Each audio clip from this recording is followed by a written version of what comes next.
ધોરણ 6 ના વહાલા વિદ્યાર્થી મિત્રો, આજે આપણે આ વિડિયો લેક્ચરની અંદર તમારું છે ગુજરાત સરકાર દ્વારા સ્વાધ્યાય પોથી આપવામાં આવેલી છે. તેમાં ભાગ નંબર 3 ભાગ નંબર 2 ભાગ નંબર બીજામાં વિજ્ઞાન વિષયનો પાઠ નંબર 3 છે પદાર્થોનું અલગીકરણ. એમનું સોલ્યુશન આપણે આ વિડિયો લેક્ચરમાં જોવાના છે. તે પહેલા નાનકડી વાત કરી દઈએ. નીચે ડિસ્ક્રિપ્શન બોક્સની અંદર એક પ્લેલિસ્ટની લિંક આપેલી છે, ત્યાંથી તમને ભાગ 2 ના તમામ વિષયના સોલ્યુશન મળી જશે. તો જોઈએ પ્રશ્ન નંબર 1. વિકલ્પો પસંદ કરવાના છે, જેમાં પહેલું સિંગમાંથી ફોતરા દૂર કરવા માટે કઈ પદ્ધતિ? તો ઉપણવાની પદ્ધતિ. બીજું, આપણે મિશ્રણમાંથી ઘટકોને શા માટે અલગ કરવા જોઈએ? તો આપેલ તમામ. ત્રીજું છે, મિશ્રણમાં જુદા જુદા કદના ઘટકો હોય ત્યારે તેમને અલગ કરવા કઈ પદ્ધતિનો ઉપયોગ થાય છે? તો ચાળવું.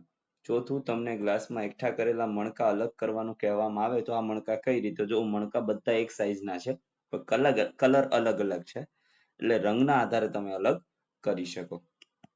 પાંચમું, નીચેની આકૃતિમાં દર્શાવેલા અનાજને અલગ કરવાની પદ્ધતિને ઓળખાવવાની છે, તો આ પદ્ધતિ ઉપણવાની પદ્ધતિ છે. હલકા ફોતરા દૂર થશે, અનાજનો નીચે ઢગલો થશે અને પવનની દિશાના કારણે આ ફોતરા ઉડી જશે. ખાલી જગ્યા પૂરવાની છે પ્રશ્ન નંબર બીજામાં, જેમાં પહેલું, પાણીમાં મિશ્રિત ભારે ઘટક પાણી ભરેલ પાત્રના તળિયે સ્થિર થાય છે. આ પદ્ધતિને શું કહેવાય? અથવા તો આ ખાલી જગ્યાનું ઉદાહરણ છે, તો નિક્ષેપણ આવશે. બાષ્પીભવનની વિરુદ્ધ દિશામાં જે થતી પ્રક્રિયા છે એને કહેવાય ઘનીભવન. એટલે કે બાષ્પીભવનમાં પ્રવાહી છે એ વાયુ બને, પણ વાયુમાંથી જ્યારે પ્રવાહી બને એને ઘનીભવન કહેવાય. ત્રીજું, દ્રવ્ય અને દ્રાવકના મિશ્રણને દ્રાવણ કહેવામાં આવે છે. ચોથું, દરિયાના પાણીમાંથી શુદ્ધ પાણી મેળવવા બાષ્પીભવન અને ઘનીભવન પદ્ધતિ વપરાય છે. પાંચમું, ડુંડામાંથી દાણા અલગ કરવાની પદ્ધતિને ઉપણવું પદ્ધતિ કહેવામાં આવે છે. પ્રશ્ન નંબર 3 છે, તફાવત આપો. જેમાં પહેલું, બાષ્પીભવન અને ઘનીભવન. તો આ એક એવી પ્રક્રિયા છે જેમાં પ્રવાહી પદાર્થ ગરમીના કારણે વાયુ સ્વરૂપમાં રૂપાંતરિત થાય છે. એક્ઝામ્પલ તરીકે પાણીનું વરાળમાં રૂપાંતરણ. જ્યારે ઘનીભવન આ એક એવી પ્રક્રિયા છે જેમાં વાયુ સ્વરૂપમાં રહેલો પદાર્થ ઠંડો પડતા પ્રવાહી સ્વરૂપમાં રૂપાંતરિત થાય છે, જેને ઘનીભવન કહેવાય. જેમાં પાણીની વરાળનું ટીપામાં રૂપાંતરણ અને વાદળનું બનવું. ત્યાર પછી ગાળણ પદ્ધતિની વાત કરીએ તો આ એક એવી પદ્ધતિ છે જેમાં મિશ્રણ પ્રવાહીમાંથી અનિચ્છનીય ઘન પદાર્થોને ગરણી વડે દૂર કરવામાં આવે છે, જેમ ચામાંથી ચાની પત્તી દૂર કરવી. નિતારણ આ એક એવી પદ્ધતિ છે જેમાં પ્રવાહીના ભળેલા અદ્રાવ્ય અને ભારે કણોને તળિયે બેસવા દઈને પ્રવાહીથી અલગ કરવામાં આવે. એક્ઝામ્પલ તરીકે કાદવવાળા પાણીમાંથી કાદવને તળિયે બેસવા દઈને સ્વચ્છ પાણી અલગ કરવું.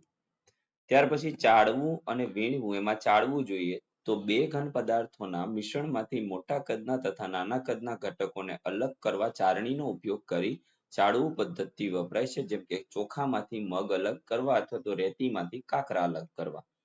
હવે વીણવાની પદ્ધતિમાં અલગ અલગ કદના બે પદાર્થોના મિશ્રણમાંથી હાનિકારક કે નકામા પદાર્થોને હાથ વડે વીણી અને અલગ કરવાના છે, જે અનાજમાંથી કાકરા વીણવા.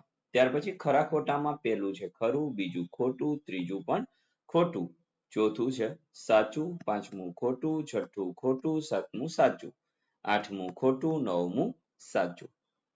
ત્યાર પછી જોડકા જોડવાના છે મિત્રો. પાણી અને તેલ, તેમાં કઈ પદ્ધતિથી આપણે એને દૂર કરી શકીએ એ આપણે જોવાનું છે. તો પાણી અને તેલ નિતારણ પદ્ધતિથી અલગ કરી શકીએ. અહીંયા આવશે ઈ.